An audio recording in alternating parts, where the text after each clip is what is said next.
व्यक्त करा. आवाज मोठा. अध्यक्ष महाशय, पूज्य गुरुजन वर्ग, माझे मित्र व सर्व ग्रामस्थांना माझा नमस्कार. आज 15 ऑगस्ट म्हणजे स्वातंत्र्य दिन. या राष्ट्रीय उत्सवात आपण सगळे सहभागी झालो, त्याबद्दल आपले प्रथम अभिनंदन. आपला देश हा शेतकऱ्यांचा देश आहे.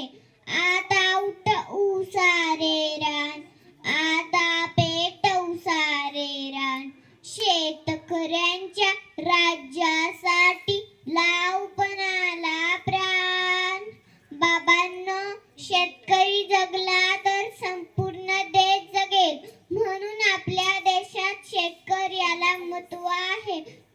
पण शेतकरी खरंच सुखी आहे का?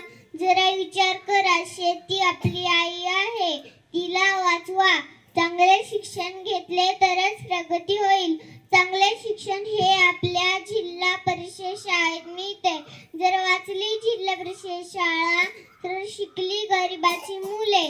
जर शिकली गरिबाची मुले तर होईल सर्वांचं भले.